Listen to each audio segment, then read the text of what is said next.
three, say ooh, like an owl. 1, 2,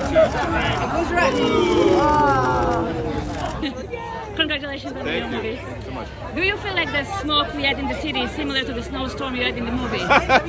Well, yeah, yes. The natural disaster that we've just been experiencing for the people in Owl, North Dakota, is an anomaly and a freak of nature that they haven't seen before. And so it does feel kind of weirdly timely that we're walking through the Canadian wildfire smoke to see a movie about a blizzard. A weird connection there.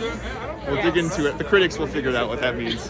Gosh, I think the feeling of how everything can change in an instant, yes, is something that we are all experiencing over and over again, and is definitely in the film.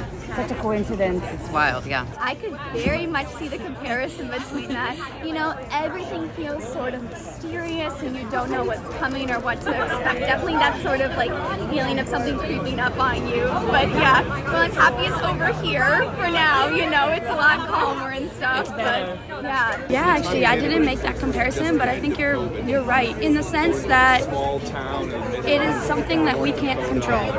It's out of our hands, and as much as we want to try and play God in those situations, at the end of the day, it's going to be smoky and it's going to snow. And so all we can do is make the best decisions based on that. And that sort of out of controlness that is featured in the movie, it happened in New York just yesterday, and it's just starting to clear up now. So yeah, I didn't even make that comparison, but you're right on. Isn't it funny? I thought there's something about it, the sort of natural disaster of it all, that does feel very similar. At the end of the movie, there's a comment on the sort of the nature of natural disasters and how in the 80s it wasn't ever thought to be human-made, and now that's clearly something we're dealing with. So it's a good question and a very, very real analogy. Definitely the visibility was not there for either one. So, but the cold, oh no. I live in Minnesota right now, so the cold is pretty cool. You know, I'm not gonna say end of the world just because I wasn't here when it was really, you know, the orange, but it was a completely different color. Lucky you. Yeah, I know, and you know, it doesn't smell too bad out right now, so I wouldn't say it's completely similar. You know, I don't feel like impending doom right this minute, but I mean, it could get there. You never know. Hopefully, it does not. I'm gonna, you know, hope it doesn't do that. Oh yeah, apocalyptic kind of end of times feeling. Like, do you feel the same as you felt while making the movie, kind of? No, it was much colder. That was probably the only difference though. It was just cold. But did you feel an apocalyptic feeling during the making? Yes and no, because I know that it's make believe and we're making a movie. But yes, when you're in the scene, definitely you carry that feeling. Yeah. And here, yeah, I mean, you walk around, it's like, yucky. It's kind of yucky right in the air. I know. I like to see the sky. I like to see the sky. Did you see it yellow yesterday? No, I wasn't here yesterday. I got in today. Oh, everybody got here today. So you missed the worst part. I missed the scary part. Which one would you prefer, the smoke storm or the snowstorm? Snowstorm all the way. This is way worse.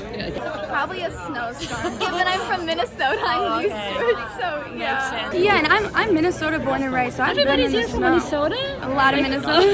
Is it a coincidence? They hired locally for a lot, and then a lot of actors moved. No accent. Oh. No accent. My dad is British. Oh. I know, it's very confusing. So I grew up in the snow, but like my great grandpa died in a blizzard. You know what I mean? Like there's just things that Minnesotans are like, oh yeah, me too. That other parts of the country that don't experience that don't have. But I think because I grew up in it, I understand how to navigate it. You don't go out in the cold, you don't drink in the cold. You know, there's little things that save your life. Whereas fire, I would just, I don't know, can you run from smokes? Yeah. Honestly, I saw something that was like 6 cigarettes a day, 24 hours out here. It's crazy. Yeah. So snow is better than smoke? I think so. I think so. Snowstorm. Snowstorm? Because then you can play with the snow later. Ooh, I feel like probably a snowstorm just because it's harder to breathe smoke. Oh my Yeah. gosh, for sure. Yeah, the lungs, numb. All your peers chose the same. Okay, so good choices. See, great minds. Snow. Snow, definitely.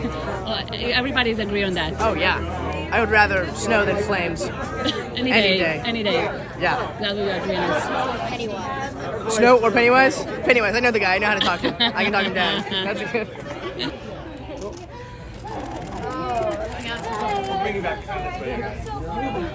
Beautiful lady. All right, so tell me about the movie.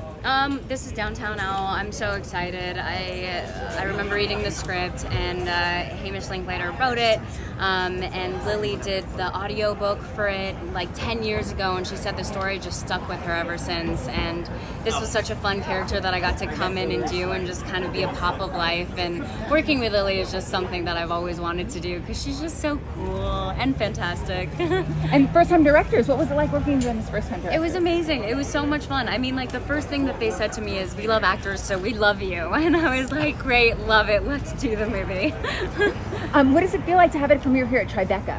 It feels really great, honestly. Like, Tribeca is a film festival that has just really been an incredible place to bring art films forward.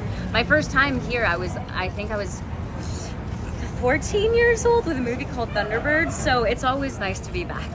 Amazing. What do you hope people take from the film? I hope that it moves them and brings compassion into their hearts. Did you have any? Not even gonna lie. Okay. 80th birthday. I know that's why Okay. this is camera. 80th birthday. Bob, we don't know each other, but man, do I love you. Happy birthday, you king.